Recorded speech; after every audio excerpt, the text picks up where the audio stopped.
Hello everyone, and today we're going to be taking a look at Halo in 2021. It's time to resurrect our old series of looking at old school games on modern systems, because this is the 20th anniversary of Halo, and Halo was one of the most innovative shooters at the time. Again, I can't believe it was 20 years ago, so it did launch in 2001 alongside the original Xbox. In the US, it was launched November 15th. 2001. It didn't launch in Europe until 2002, but we'll gloss over that for this video, and we'll assume that this is the 20th anniversary of Halo, because that's what the celebrations are doing. So Halo was initially developed as a Mac game, if you can believe that. Imagine that. It was on Apple. It was going to be, because that's what Bungie did. They released games primarily on the Mac.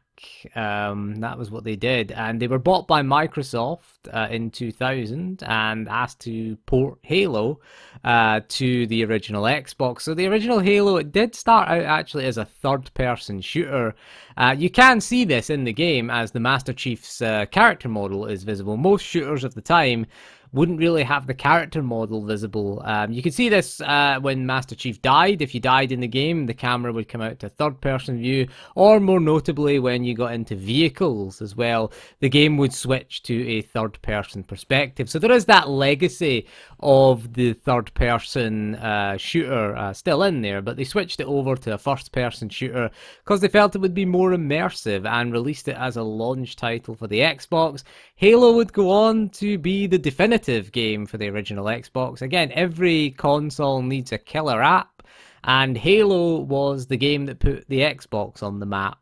It was an amazingly detailed game for the time. I mean, in terms of a console shooter, one that size and that scope had never been released. I mean, the PS2 had, Time Splitters was released. You had Red Faction, the original Red Faction. It had the geomod technology with the destructible environments, but it was never on the scale of Halo. And games like the Perfect Dark had just come out on the N64 the year prior to Halo coming out, and again, Perfect Dark was a decent game, but there was nothing like this. The PC obviously had games like Deus Ex, Unreal, Half-Life as well. They had games like that. So the PC kind of had those kind of games, but on console, it was interesting to see a game that looked that good and had that scale. And I think it still looks good today. And we're going to explore how you can play it in 2021, as well as does it still hold up? So let's get on with it right now.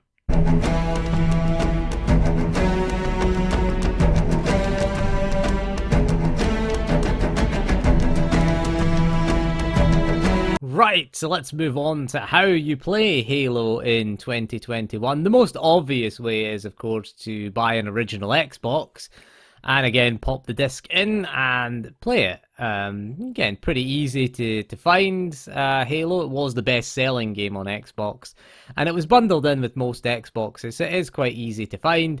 An original Xbox that still works might be a bit more challenging. Remove the clock capacitor, just remember to do that. Just to prevent the Xbox from dying eventually. It is a ticking time bomb, but yeah, if you can get an original Xbox, you can play it on that. In 2011, there was an Xbox 360 port as well, so you can play it on the Xbox 360. That was for the 10th anniversary. It does feature enhanced graphics as well, and of course, we can play Halo on the PC, as there was a standalone PC release in 2003. Which was developed by Gearbox Software. Again, this one, graphically, it was not as good as the Xbox version. There were certain things that were cut from the PC version, and this ended up in 2014's Halo The Master Chief Collection. It was that port that ended up going into that collection rather than... It was a port of the anniversary, which was taken from the PC port. We should point out there. So that was integrated into that. There have been updates in recent years. So 2014, Xbox One, you could get it on as part of the Halo The Master Chief Collection. Again, it was just the Anniversary Collection, which was a port of the PC version, which has since been updated to incorporate more of the graphical features of the Xbox version, because there were certain things that were changed and taken out of it. You can also play it on Steam as well on the PC. The Master Chief Collection was ported to the PC in December of 2019, although Halo didn't come out till like 2020. Halo, I think it's just Halo Reach you had in 2019. But yeah, you can play Halo. Again, it is fairly similar to the Xbox One version, and of course, there is an Xbox Series X port, which does feature 4K and 120Hz support. So you're well covered. You can play Halo on every single generation of Xbox, and you can play it on the PC. It's not that demanding to run on the PC, we should point out.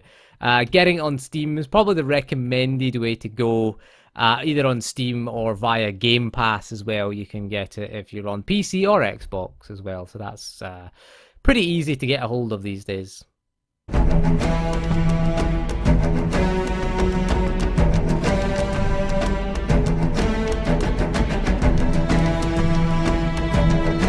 Yeah, this section is relatively simple. It's fairly easy to buy, fairly cheap to buy as well. Again, the original Xbox version of Halo is, again, just massively available because, again, it was bundled in with a lot of the console, and it was the best-selling game on the console. So, fairly easy. You can pick it up for a couple of pounds, a couple of dollars in the US as well. Shouldn't really be too expensive. Halo Anniversary is the same on the 360 again. Not much money you're going to pay for it. The Master Chief Collection that you can buy on the Xbox One, it costs around £10 for the Master Chief Collection. The PC version is a little bit more expensive on Steam. Regularly drops. I think you can buy each game individually as well, but it's around £30 in the UK, but regularly drops to half that price. So that's a fairly easy, cheap and easy purchase. Again, if you want you can get it on Game Pass as well. You can just subscribe to Game Pass on the PC and Game Pass on the Xbox. And again, fairly simple, fairly easy to buy these days.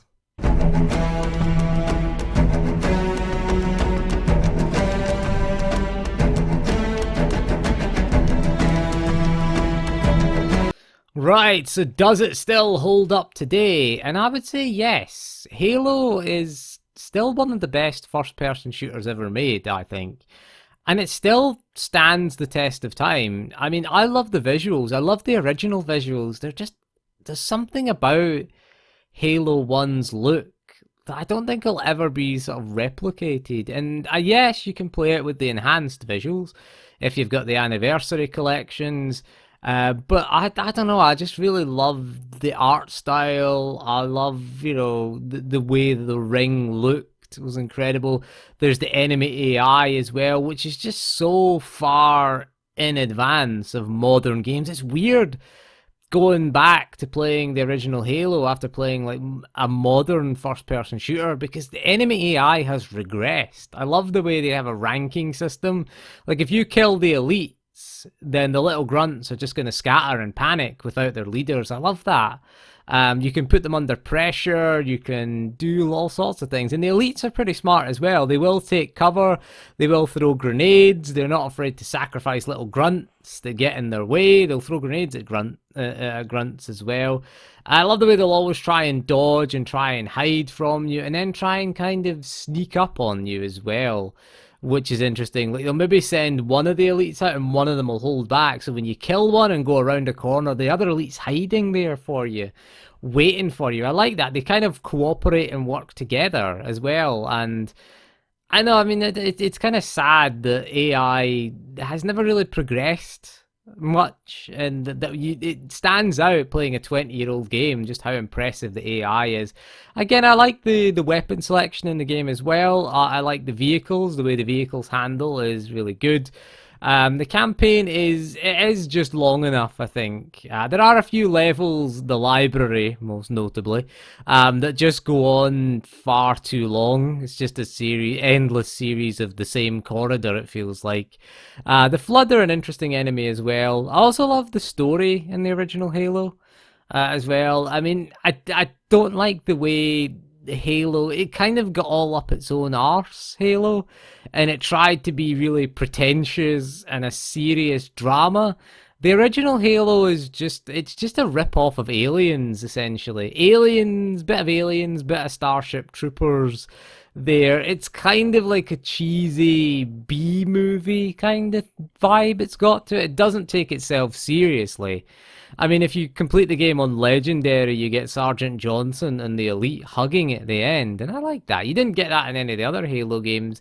It felt like Halo just lost its sense of perspective. It was just a fun, dumb action sci-fi game, and I think it worked. I think it worked really well as a dumb action sci-fi game. And I liked it. I didn't like the way it went, where we were supposed to take this seriously. This is a serious drama now, Halo, but nah, I liked it as a cheesy action game.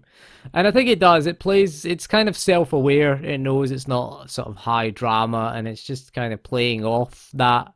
And the way they play it off is pretty good. I like the little grunts as well. The grunts had the best lines in the game. The Marines are fantastic as well. You've got Sergeant Johnson, you've got Mendoza, your Mexican Marine, you've got the Aussie Marine, and you've got a few other Marines. They have some great one-liners in the game. Some of them are pretty good. I love the way that they call out everything that's going on. And then the Covenant, the little grunts that panic when you kill their elites. That's awesome. And the elites speak in English. I think giving the Covenant their own language was a mistake. Was a real mistake. The multiplayer in Halo is interesting. You can play online multiplayer because Halo, the original Halo, you can play it on the Master Chief Collection. The original Halo predates Xbox Live. Xbox Live didn't launch to about a year after the original Halo came out. It was 2002 that the Xbox Live launched, so there was no Xbox Live multiplayer in the original Halo. But I remember having a good time. The co-op mode was fantastic in the original Halo. Spent more time doing that than doing the multiplayer. Usually doing Warthog races, and the Silent Cartographer was awesome. You could do Warthog races in multiplayer as well. That was pretty cool, but I don't really have fond memories of the multiplayer. More Halo 2. Was much better for multiplayer because that was the first Halo game to have online multiplayer. The PC version technically did, I guess, and it was alright at the time. Had to play on dial-up though in 2003, so the experience wasn't great. But yeah, Halo, the campaign in Halo is fantastic. I love just the fact that the amount of crazy things you could do with vehicles was amazing. You said with Warthog racing, you could take the Warthogs up to the top of the level.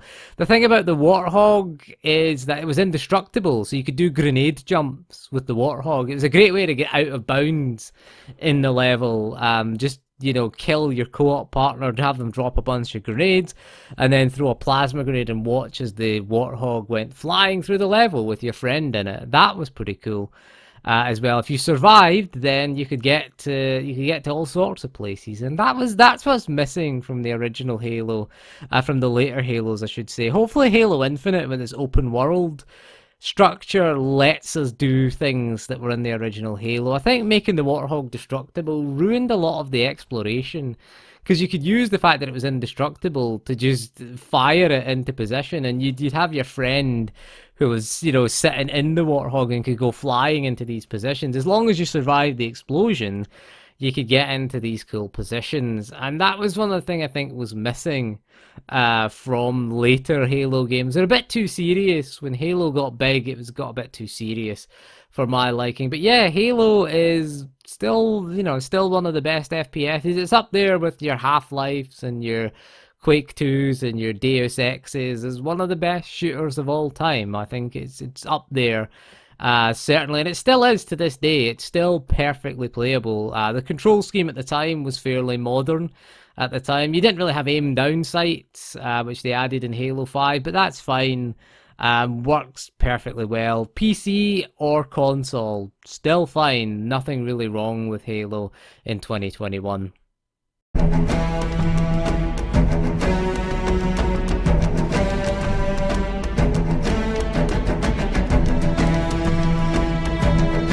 So, in conclusion then, Halo is one of those bucket list games, I think, that everyone should play.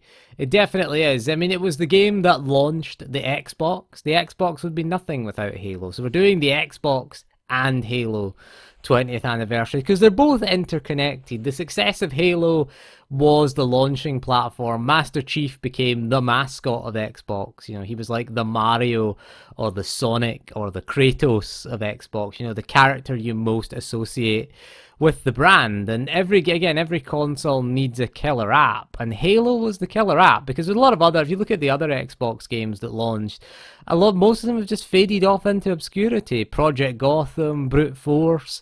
Halo's still around 20 years later, and we're still getting Halo games, as Halo Infinite is coming soon. Hopefully it can recapture the magic, because it has got lost recently. It's tried to become a serious drama. It's tried to become more of more of a multiplayer shooter. In its recent entries, Halo 2, its campaign wasn't as good, but the multiplayer tended to be the main focus. But hopefully Halo Infinite can bring that balance between single player campaign and multiplayer back. I'm hopeful, hopefully, that they can do that, and get everything back as it was, because Halo was an amazing FPS, and it still is to this day. You should definitely check it out, regardless of platform that you're running on Xbox or PC. But yeah, it would be a really good thing to check out. You should play through Halo 1's campaign. Still my favourite in the series, Halo 1. Halo 2 was fantastic multiplayer. Halo 3 I never really liked, to be honest with you. I just thought it was really underwhelming when it launched on 360. I just found everything underwhelming in Halo 3. Halo Reach was okay. Halo 3 ODST was decent. That was alright. I like the change that they made. It's different from the other Halo games. 4 and 5 weren't great, so let's hope Halo Infinite can be more like classic Halo. But anyway, that is all for this video, so thank you for joining me. I'll see you again soon, and goodbye.